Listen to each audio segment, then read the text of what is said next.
샬롬, 말씀과 함께하는 새로운 날, 오늘도 묵상하기 전에 기도하고 시작할게요. 사랑하는 주님, 오늘도 우리를 말씀 앞에 부르신 주님 감사합니다. 우리를 향한 하나님의 추수에 대해서 우리가 묵상했었는데 또 다시 그 심판 앞에, 엄정한 심판 앞에 서는 우리가 어떤 태도여야 할지 주님 오늘 다시 한번 가르쳐 주십시오. 예수님의 이름으로 기도합니다. 아멘.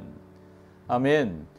오늘 요한계시록 15장입니다. 1절부터 8절까지 말씀 함께 보겠습니다.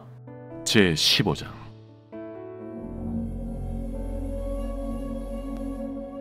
또 하늘에 크고 이상한 다른 이적을 보매 일곱 천사가 일곱 재앙을 가졌으니 곧 마지막 재앙이라. 하나님의 진노가 이것으로 마치리로다.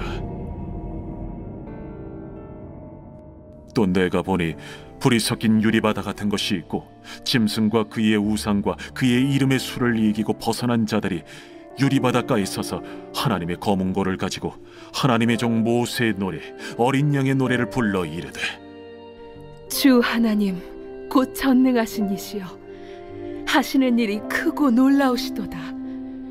만국의 왕이시여, 주의 길이 의롭고 참되시도다.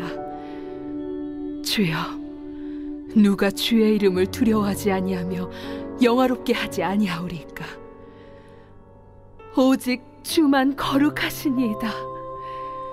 주의 의로우신 일이 나타났음에 만국이 와서 주께 경배하리이다.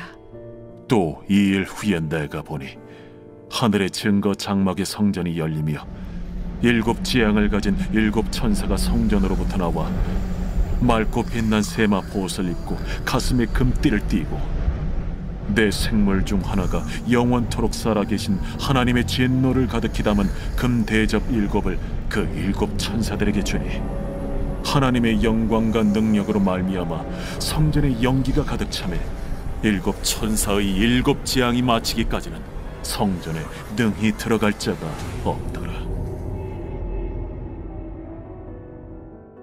아멘. 요한계시록이 이제 15장부터 또 새로운 국면이 시작이 되거든요.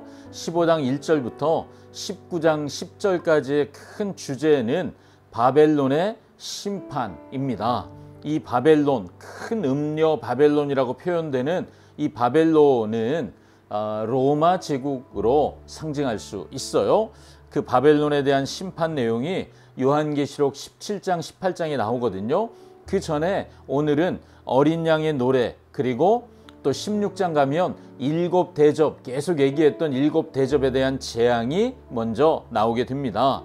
놀라운 건 이 바벨론 심판을 말하면서 첫 부분에 찬양이 나온다는 거예요. 어린 양의 노래, 모세의 노래, 이런 제목의 찬양이 나오는데 전능하신 하나님을 찬양하고 그리고 심판이 시작된다는 거예요. 특별히 3절, 4절에 나오는 내용은 출애굽기 15장에서 출애굽한 이스라엘 백성들이 홍해를 건너서 하나님께 드렸던 찬양입니다. 사도 요한은 출애굽 역사를 통해서 어린 양을 통한 하나님의 승리와 큰 음녀 바벨론, 그 심판을 비교해서 지금 보게 해주고 있는 거죠. 영어로 도브테일링이라고 하는 기법이 있어요. 도브테일링은 이거 목공에서 쓰는 말이랍니다.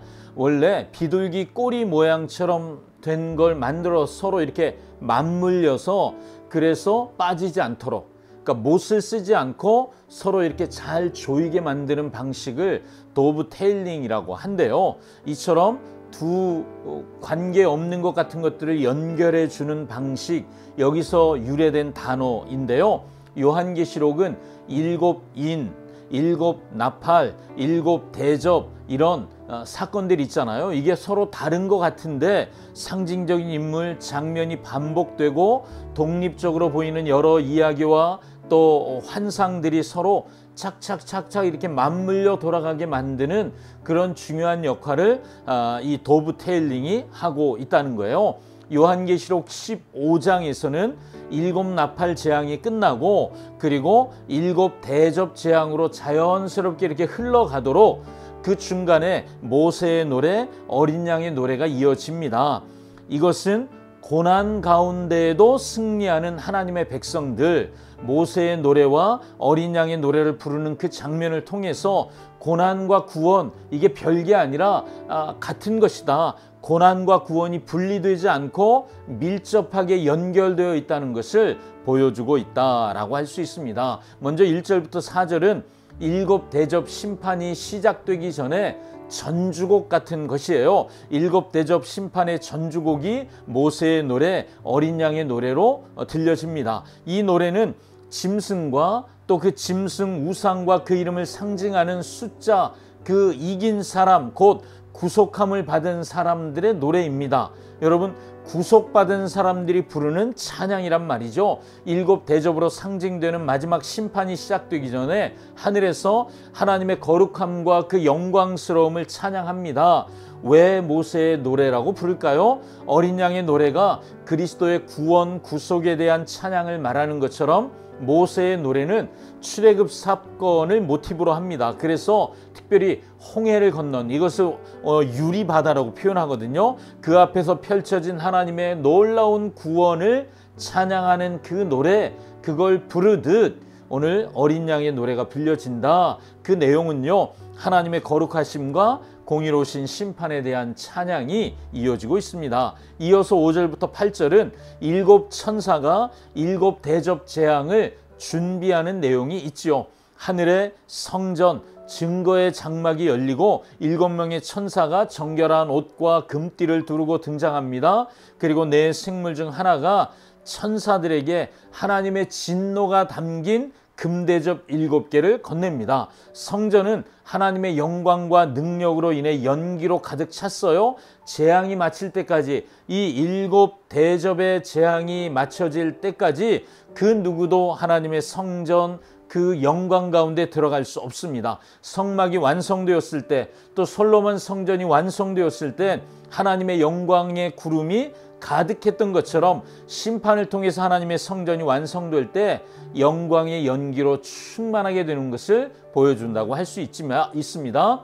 오늘 우리가 묵상하며 이런 걸 초점 맞춰 보시면 어떨까요? 마지막 심판이 임하기 전에 하늘에서 성도의 찬양들이 흘러나옵니다. 어린 양을 따라 고난의 길을 담대히 걸어온 사람들은 심판을 앞두고 그 심판자 하나님을 찬양하고 예배할 수 있습니다. 내 인생에 최후의 순간이 온다면, 여러분 인생에 최후의 순간이 온다면 나는 어떤 모습으로 하나님 앞에 설 수 있을까요?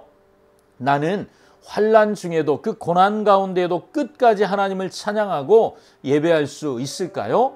이 질문을 여러분 묵상해 보시면 어떨까요? 또 하나는 심판이 완성될 때까지 영광의 연기가 가득 차서 성전을 출입할 수 없다, 이 말씀을 통해서요, 하나님의 심판은 멈출 수도 없고 멈춰지지도 않는다는 것을 우리가 확인하게 됩니다. 그렇다면 그 엄정한 심판 앞에서, 그 거룩하신 하나님의 심판 앞에서 내가 오늘 모세의 노래, 어린 양의 노래를 부르는 성도들처럼 나도 담대히 하나님을 찬양하길 원한다면, 그렇게 찬양하기 위해서 오늘 내가 바꿔야 할, 내 삶에서 바꿔야 할 내 삶의 태도가 있다면 무엇이 있을까요?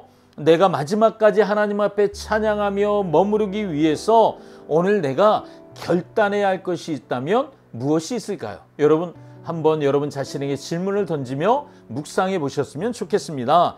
말씀대로 사는 것, 그것만이 우리를 최후 승리의 자리로 인도해 갈 것입니다. 오늘도 말씀 앞에 내가 나와 있다는 것은 내 인생 최고의 행복한 선택입니다. 오늘 여러분 너무 잘하셨습니다. 기도하겠습니다. 하나님 고맙습니다. 오늘도 말씀하시는 주님을 찬양합니다. 마지막 심판이 임하기 전에 성도의 찬양이 흘러나오는 것을 봅니다. 하나님, 나도 그 마지막 순간까지 하나님을 찬양하며 호흡이 닿는 날까지 주님을 예배하는 삶을 살게 되길 원합니다. 하나님, 심판이 완성될 때까지 하나님의 영광이 충만한 성전의 모습을 봅니다. 멈추지 않는 심판, 그 속에서 하나님, 내가 하나님을 찬양하는 사람으로 구원받은 백성으로 남아 하나님을 높이려면 하나님, 오늘 내가 어떤 태도를 바꾸어야 할까요? 깨닫게 하여 주시옵소서. 예수님의 이름으로 기도합니다. 아멘. 아멘. 오늘도 말씀과 함께 그 말씀 앞에서 행복한 날 되십시오. 샬롬.